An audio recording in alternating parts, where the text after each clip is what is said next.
today I'm here with Chana Studley. Is that how you pronounce it? Yeah, that's great. You got it.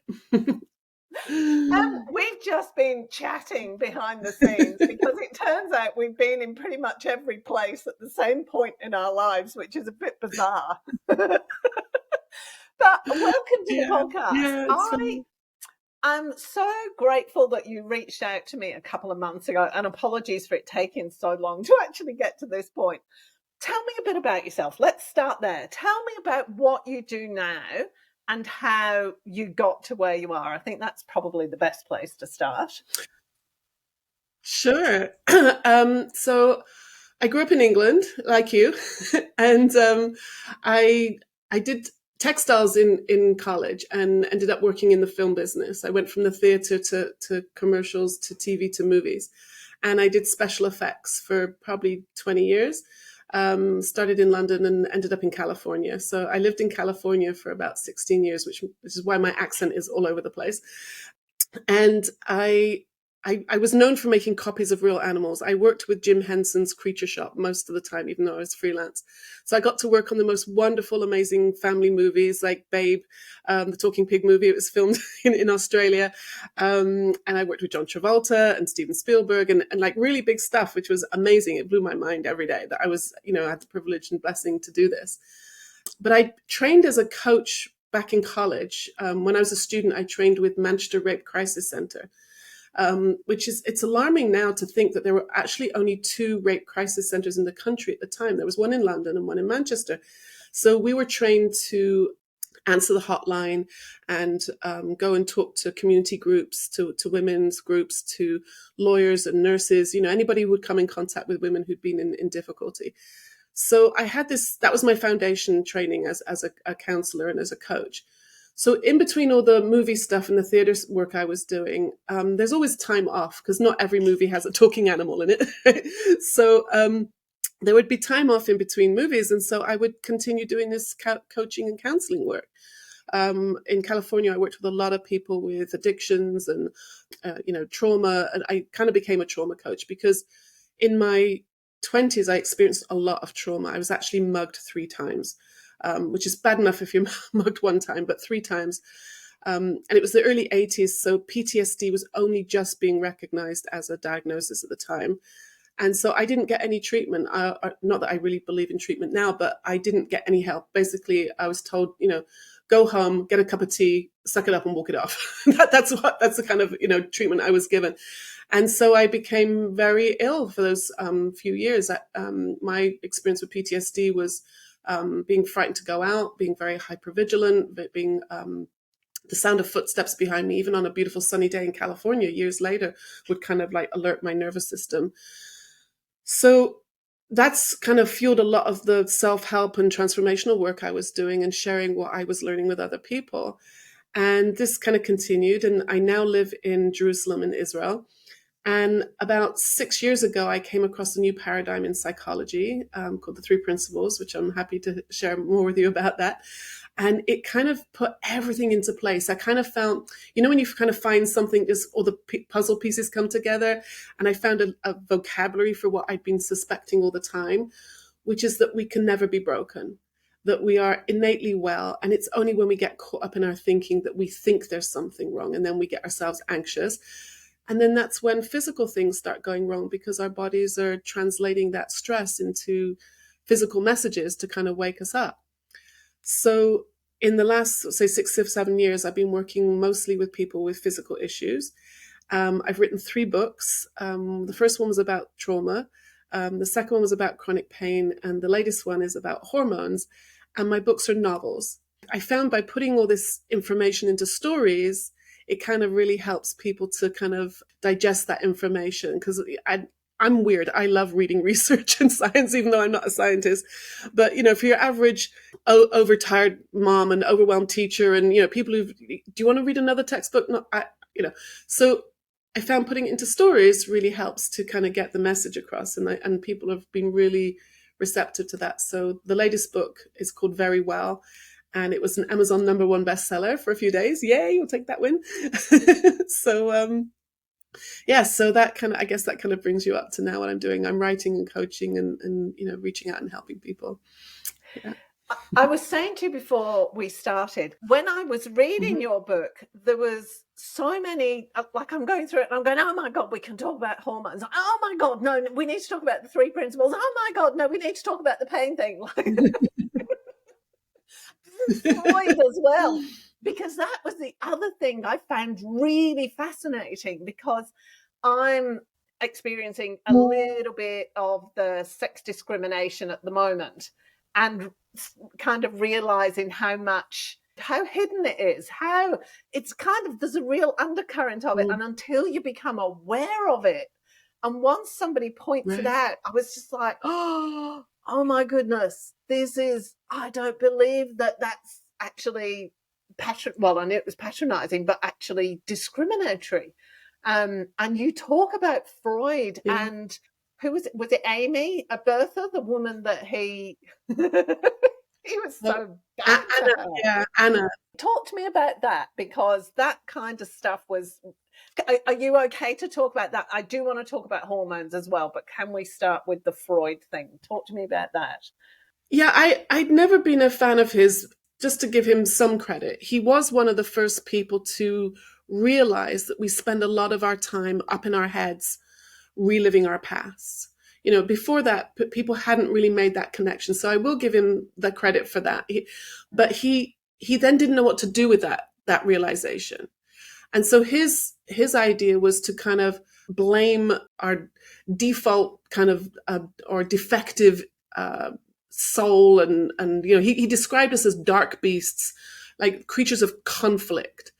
And just to jump forward a little bit, if you've ever heard someone talk about a near-death experience, I don't know if you've read Anita Morjani's books, but she talks this beautiful language about, they always describe the light at the end of the tunnel, that expanse, that glory, the expansiveness of the like being free of their body. Nobody talks about beasts and darkness and stuff like that. So Freud, I think that's where he kind of went off into some. He innocently kind of got misled by the heaviness of the thinking that he was hearing from his clients and from himself, because he was quite a tortured soul. He was an admitted cocaine addict. I mean, he really thought we had penis envy. I mean, really?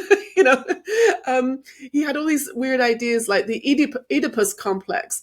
I mean, the Oedipus complex isn't the story he tells us it is. I mean, it's a weird story for sure, and he makes it into something else, and he bases a pseudoscientific theory based on a legend. And in the book, I make a comment that's like me basing a theory or a therapy on a movie, right? And then so this is where I started getting really frustrated with him, is he's presenting his ideas as science, and there's absolutely zero science to back it up. So these days, when I meet people and they say things like, oh yeah, but trauma's held in the body, I go, really? Where? Like, I'm a little sarcastic. So my British humor. So I say, is it in my elbow? Is it in my stomach? Is it in my spleen? Is the resentment of my mother in my knees? What do you mean it's held? They go, no, no, no, no. It's memories. I'm like, yeah, but memories aren't in the body. They're thinking, they're in the mind. And then people say, yeah, but I feel it in my stomach, or I feel it in my chest when I get anxious. I said, absolutely. But that's the nervous system reacting to your thinking right now. So that's kind of where I kind of separated with Freud, in terms of he was focusing on the past as like somehow contaminating and infecting us now, when the past actually doesn't exist unless we think about it. And then Bertha, I'll hold it up. See, like here's the book. So on the cover is Bertha Pappenheim. She was actually one of his first clients, or his colleagues' clients. And she was suffering terribly with what they then called hysteria.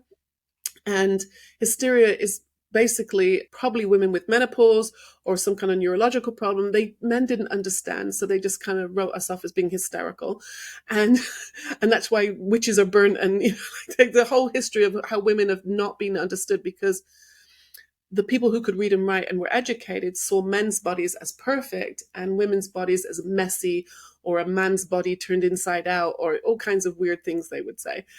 And most of the people didn't even know what a woman's body looked like, because they were priests, because they were the only people who could read and write at the time.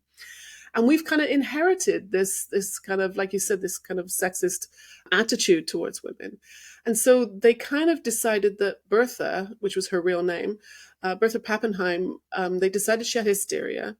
And it was actually Bertha who came up with the idea of the talking therapy, because she was very, very smart lady and she could talk and talk and talk. And they decided to listen to her, which was kind of the birth of psychoanalysis. And then when they felt that they'd gotten what they needed, they kind of abandoned her. They claimed that they'd cured her. You know, she was the first person to be cured by psychoanalysis. But records show that she ended up in a sanitarium, addicted to morphine, having electric shocks and electric eels and all kinds of horrible treatments. And she actually got herself well. And she went on to become a social worker, and she set up orphanages and saved kids from the Nazis, and an incredible woman, and we don't know about her. And yet everybody knows about Freud. And like you said, Freudian theories have kind of seeped into nearly every therapy you can think of. And yet it's based on nothing but his opinions, which in my opinion were a bit dodgy. Hey, but you made a really So good point, yeah, though, that's that Bertha. he was a fabulous salesman. That was what he was good at. He was good at sales Yeah. and self-promotion. Yeah, we're still talking about him like 100 years later, Mm. and there's no substance to what he shared. And yet someone like Bertha, who did incredible work to help women and children, nobody's heard of her. He was brilliant at marketing. Yeah, I'm kind of getting visions of what's that circus? What was the circus guy around the same time or a um, little bit earlier? But that's kind of, he was really good at self-promotion and promotion and everything. And right. Freud was Yeah, I so know who you bad. mean. Yeah, I Hmm. can't think of the name. Got a Yeah. menopause moment. Mm. But yeah, gone a complete blank. Right. Yeah.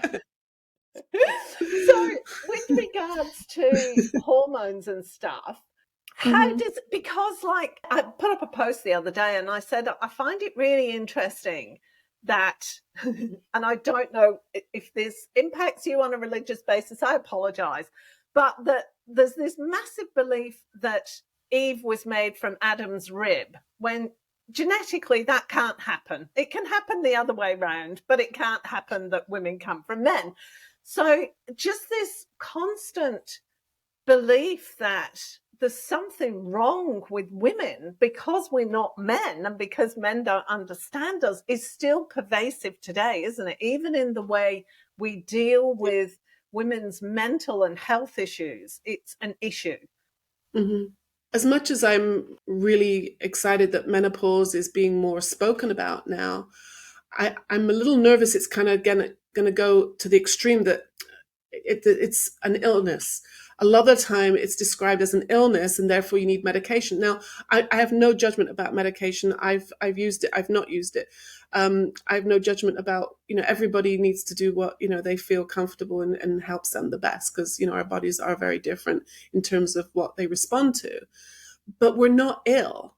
Menopause and or all parts of our cycle are normal and natural. That was kind of the point of the book in terms of the hormone part of it, is that we're often, like when I was a teenager or in my 20s and maybe early 30s, and I would have a really difficult time each month, I thought there was something malfunctioning in my body.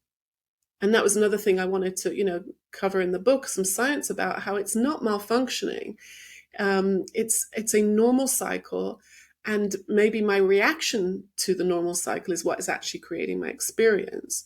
And it's the same of menopause. Our hormone levels come back around to what they were when we were, teenagers before menstruation, and we didn't need drugs. I mean, we didn't need medication when we were in our teens, when we were going through, studying our development and starting menstruating. So why is it we need them in menopause? So I'm all for balancing things, but, we are not ill. That's one of my, big messages, is it's not an illness. Yeah. And I think what you're saying and what you say in the book, and something that I've become really passionate about over the last few years, is a lot of the concerns come from either misinformation or no information at all because it's not spoken about. Right. And so Yeah. just this kind So of yeah, it's sharing, good to get it out. Yeah, because Hmm. it was always one of those behind the hands, the women's issues things. We don't talk about that. How different would it be if we came at this from and is this, talk to me about the three principles and where that comes in with all this. Talk to me about how you go through what you do in the book, I think is the best it's the best way of saying it. Talk to me about what you go through in the book with this. I'm postmenopausal now. I was in perimenopause for probably 10 years, and it was pretty bad. I had, towards the end of it, I had hot flushes every 20 minutes, which is very hard to function when you're having every 20 minutes. And also, I was starting to have these kind of dizzy spells before each hot flush, like where do you remember the Energizer Bunny ads? Like the keep going, keep going. And it was like my batteries were taken out, and I go, ugh, and I couldn't. And it wasn't just brain fog, like like you find the mayonnaise in the freezer kind of silliness. It was, I could not find the words in my head that I knew were there. It was like, I think in the book I describe it as like trying to think through molasses, like, or fog without the lights on. And it was becoming very hard to function. And it was around that time where I found this new psychology called the Three Principles. So briefly, I'll just describe what that is, which is actually quite hard to put into words because it's almost an understanding of how everything else works. Like, I guarantee you, if you were to boil down everything from Freudian analysis to NLP, CBT, DBT, EMDR, EFT, BBC, like on and on. Like there's so many different, therapists out there. I hear of a new one every week. I guarantee if you boil them down, you will come to three principles. Like 100 years ago, William James, who's regarded as the father of modern psychology, he actually said in one of his books that there are principles in all sciences. Like, for example, if I pick up a pen here, right, gravity, it goes down. It doesn't go left on Tuesdays. There are principles to gravity. There are principles to, biology and chemistry, all sciences. And he said, I know that psychology has principles. I just don't know what they are yet. So about 30 years ago, a Scottish man by the name of Sydney Banks had what you could call an enlightenment experience. He was actually in Canada at the time. And he saw that we are always feeling our thinking, that we live in a thought-created world. So how does that apply to menopause? So one of my very first questions was, okay, I get that I'm always feeling my thinking, but what about hormones? You can't say hormones are thinking. So I'm not saying that hormones are thinking, because they are made of chemicals, that our whole bodies are made of chemicals and water and, all kinds of minerals and stuff. But as they're doing their job, they're creating an experience. So how would I know that I just had a hot flush? How would I know that, that I can't, that I'm feeling that little bit of anxiousness because I can't find the words, or maybe somebody's noticing that I'm hot. All my experience is created through thought, through thinking. And depending on my state of mind, which is consciousness, which is another one of the principles, it's thought, mind, and consciousness. As my consciousness or state of mind is going up and down, that's going to affect how I experience things. So if I'm in a low mood, if I'm anxious and worried, and I have a hot flush, it's like, oh my gosh, I can't believe this is happening. It's not fair. I'm taking all these drugs and I'm doing everything they say, and I've changed my diet, and I'm right? Can you hear all that tension? Right? My brain is going to pick up on that reaction, and my brain's going to think I'm in some kind of danger, and then it's going to switch on the fight or flight response, and that's going to magnify it and get worse, which is what I meant by, in my 20s and 30s, I always felt like a magnifying glass had been put on anything I was, feeling at the time. And that's the stress response on top of the hormone fluctuation. By understanding my reaction to what's happening in my body is actually creating a lot of my experience, I learned that I didn't have to be frightened by it. In fact, that's one of Sid Banks's famous quotes, which is, if only we could learn not to be afraid of our own experience, that would change the world. And I can tell you it's changed my world. Because when I started seeing that what was happening to me was normal and natural, and if I didn't overreact to it, it actually reduced the symptoms, and my symptoms pretty much went away, because I started noticing that 90% of it was my stress response to it. So yes, there are hormones going up and down, and it does change our temperature, and we can get a little bit brain foggy, and all those things can happen.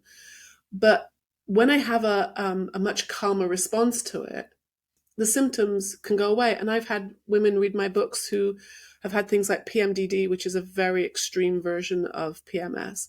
Their symptoms have gone away. Postpartum depression, women have gotten better, because so much of it is a stress response. And when you understand how that works, it takes away a lot of the fear of it. So how does that apply to, because your second book was pain-free, wasn't it? And that's about chronic persistent pain, I'm assuming. Yeah, so that's where I really started seeing this mind body connection happening, because when I mentioned earlier, I had these traumatic events happen in my 20s.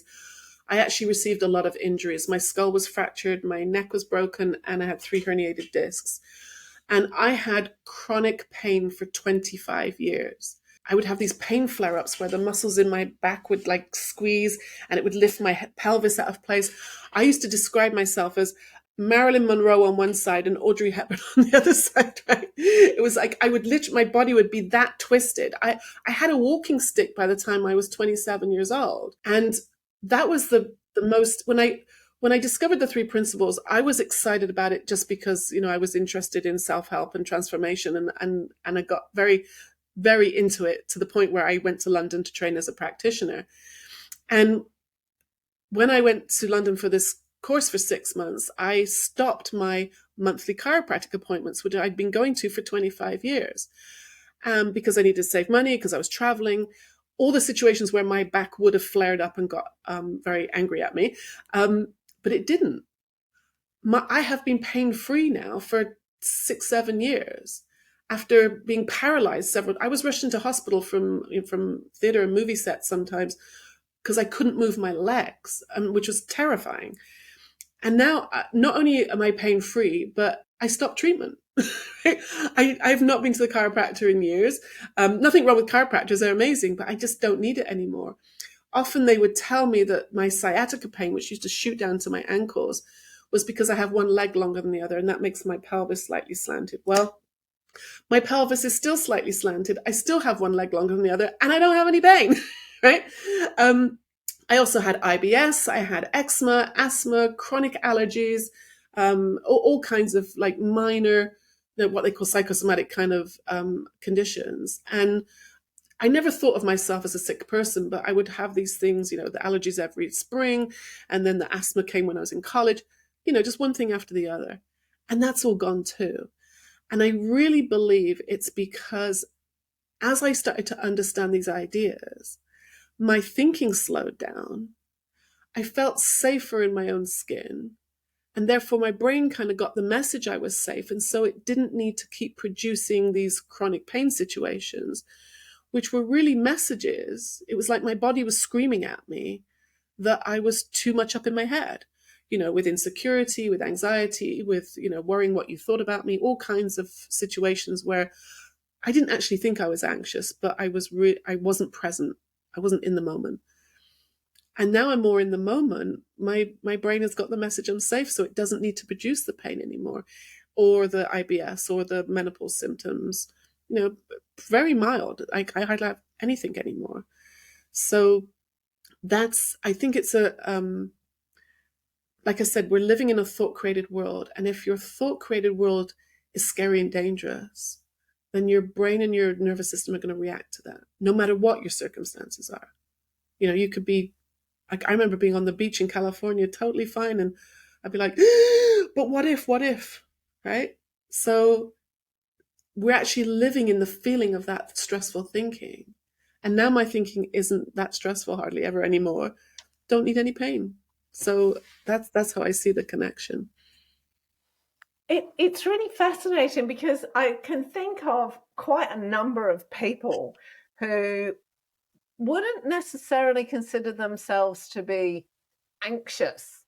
Like, they just wouldn't, but they are constant what ifs and no, I can't. that's Right. what comes out of their Yeah. mouth all the time. Yeah. I was the same. I've only just realized in the last year and a half, I'd say, just how anxious I was, because I never saw it as anxiety. I'll give you a quick example. And I was reading this in one of the pain management books I was reading. He gives the example of, imagine you were invited to like a drinks party at someone's house, and it's called for 8 p.m. So I don't know if you're like me, but if I'm driving there, I've got to find a parking space, and I've never been to that neighborhood before, so maybe I'll arrive a little bit early and to make sure I've got a parking space. And there's a parking space right there around the corner, and you're like, oops, it's 10 to 8. You can't walk into a social event 10 minutes early. That's really, So you sit in your car and you're playing on your phone and you're playing the radio, whatever. And 10 minutes is a really long time if you're sitting there on your own playing on the phone. And it gets to 8 p.m. and you're like, oh, great. And you're like, yeah, but I can't walk in exactly at 8 p.m. because that's really nerdy, right? Nobody walks in at 8 p.m. for a cocktail event, right? So then you have to sit in your car a little bit longer. So you're like, okay, well, how long do I wait? 5 minutes, 10 minutes? What is kind of cool late? You don't want to be flaky late. And then you see someone walk in, oh, now I can go in, right? Now, I never saw that as anxiety. I saw that as doing it the right way, right?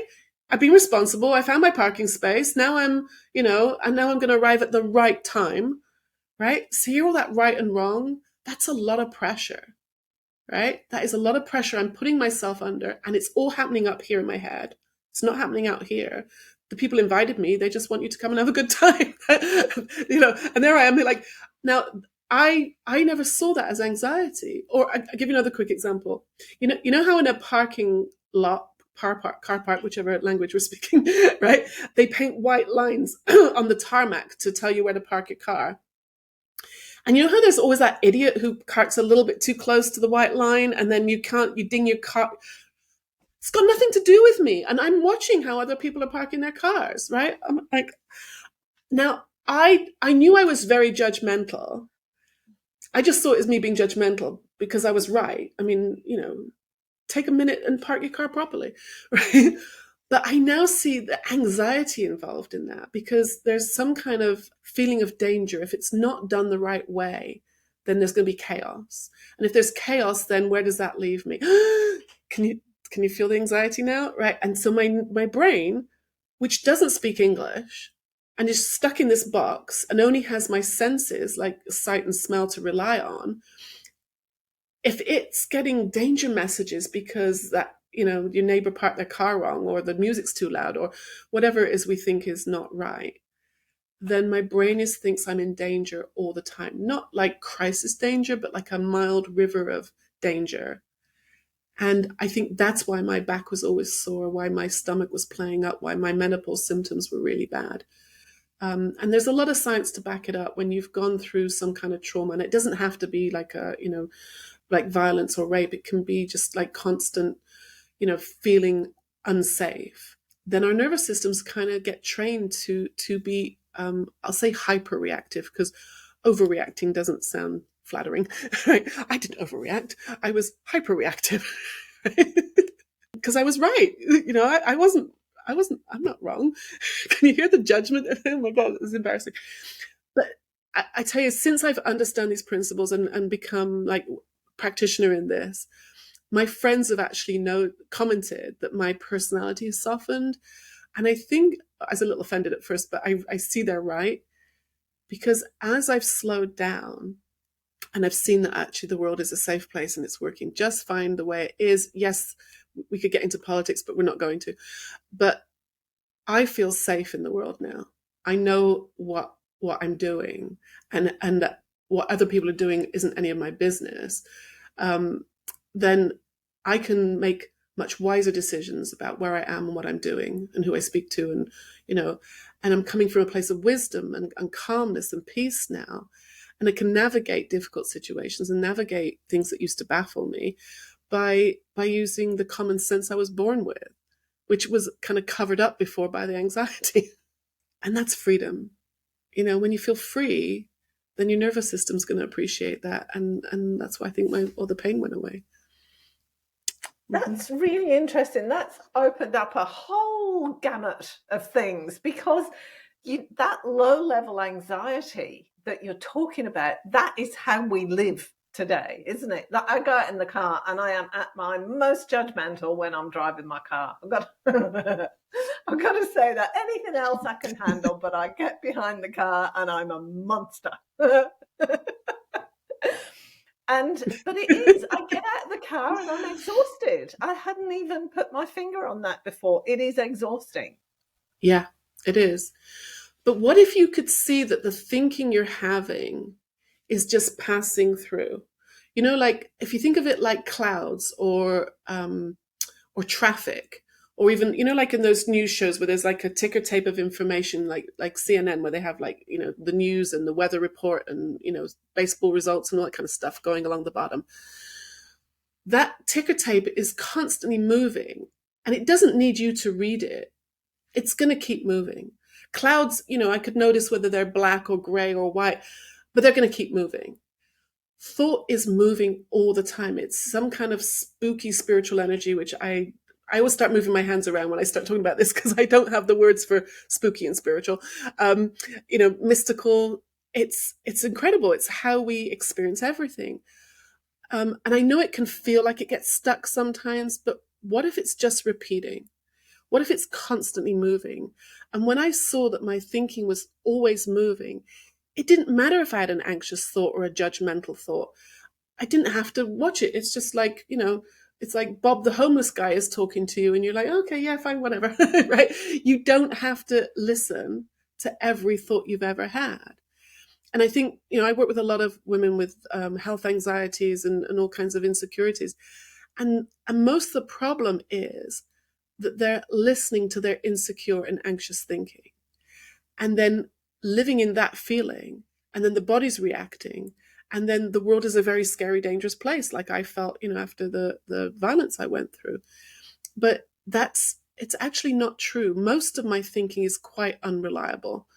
I'd say, you know, like I've actually lost interest in a lot of my own thinking, right? And that's freedom, because whilst I was overthinking all my problems, I'm not present with you. Whilst I'm overthinking, you know, what's the right time to arrive? Did I wear the right shoes? You know, what will you think of me? You know, what if I make a mistake? What if you don't like me? I've just missed part of my life up in my head thinking about it. One of my teachers is a retired psychiatrist, and one of his lovely sayings is, we're either in our thoughts or we're in our lives. And I found that being present is a lot less exhausting. Being present is much more peaceful. And when I'm present, I have all the wisdom and courage and resilience and common sense that I need to handle each situation. In fact, overthinking it usually got me nowhere. And being present, you're available for fresh and new. And that's really a much beautiful place to live. Isn't that interesting? Because, like, the way we are taught on the whole until we learn something like this is that we need to think our way through something before we take any action. Yeah, it's like over analyzing. I think there's I think it's Einstein who said you cannot solve a problem from the same level of consciousness that caused it. So if overthinking something caused my problem, then overthinking it some more isn't going to fix it, right? So what I found is in a low mood, it's really hard to have helpful, happy, you know, constructive, creative thinking. There is no good information in the low mood. In fact, what I've seen more clearly recently is the low mood is the information I need, which is stop it.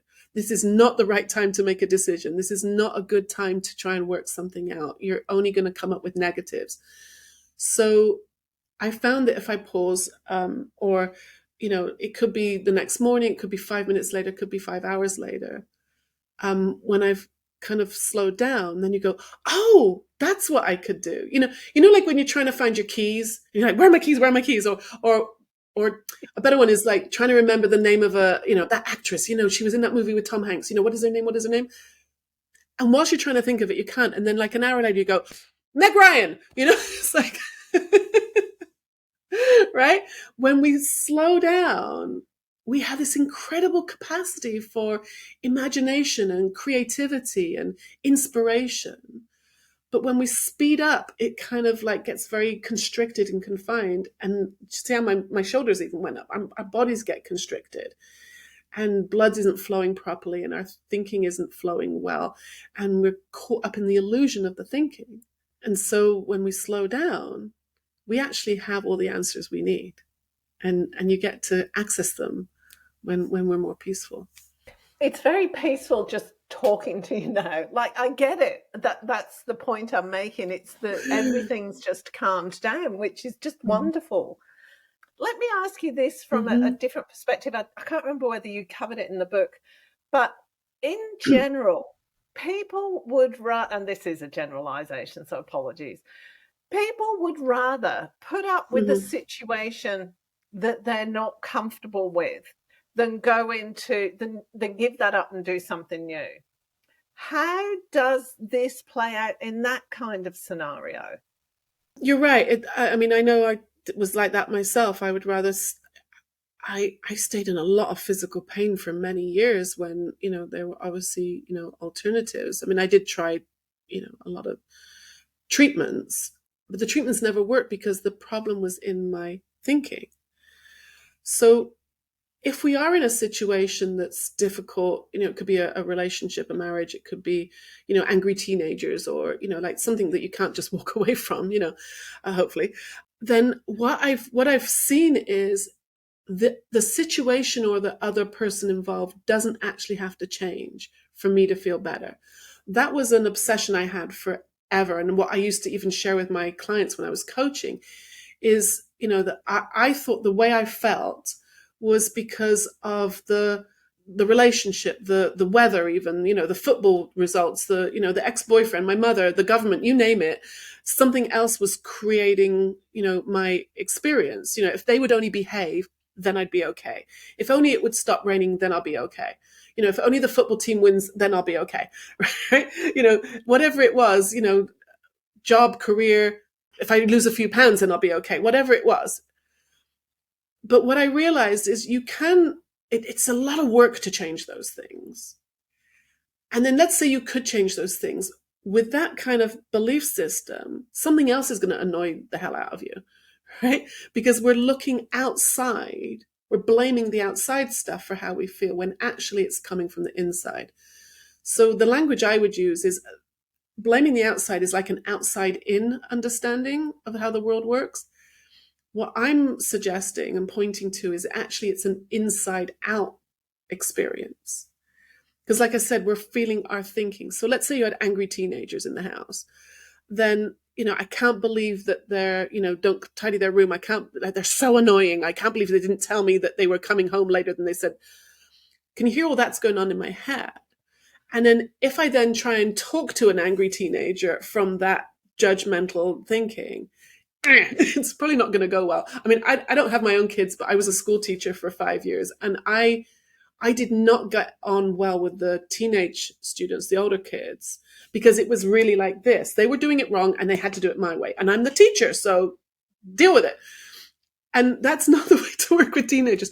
But I got on great with the little kids, because with the little kids, I don't know, there wasn't so much pressure. I didn't feel pressure.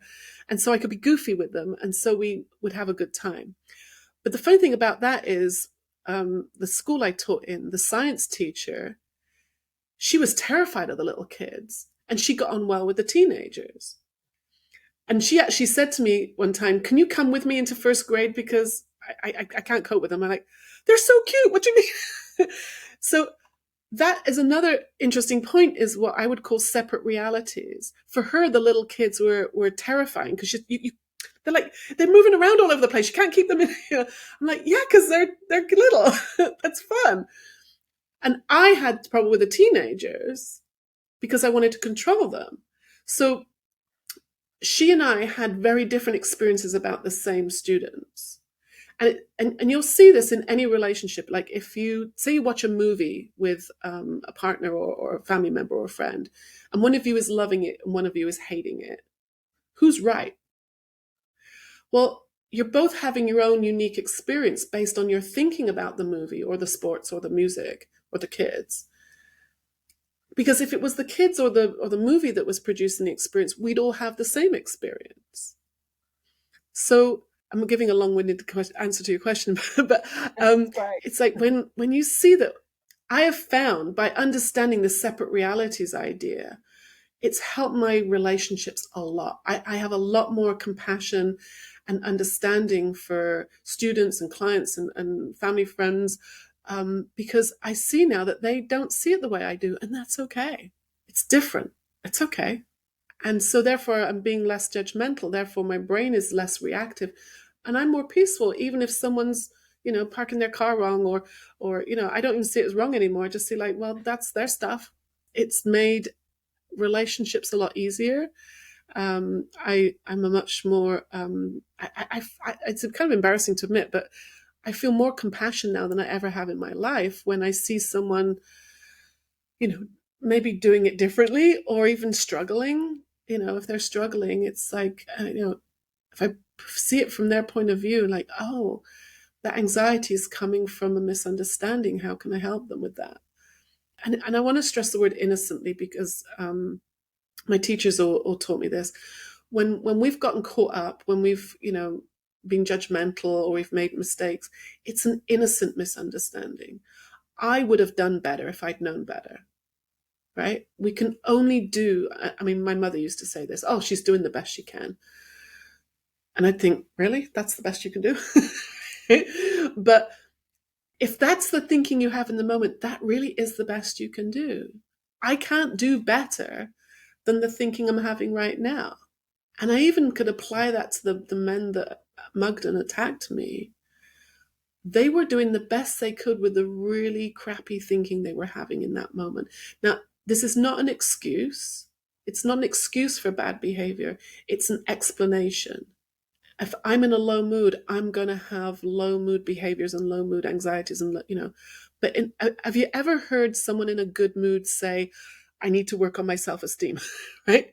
When we're in a good mood, our perspective is very different, right?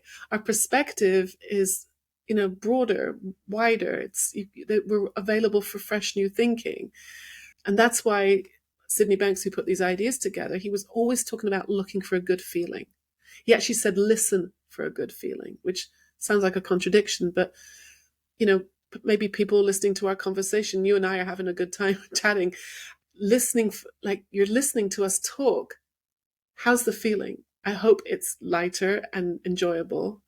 And if it's making you think some deeper stuff, well, you're then feeling that thinking too. And the more we follow the good feeling, we're going to feel better. And so that's what comes to me answering that. No, that's great. Now, it is time to wrap up. I could carry on talking. Right. This has been lovely. Mm-hmm.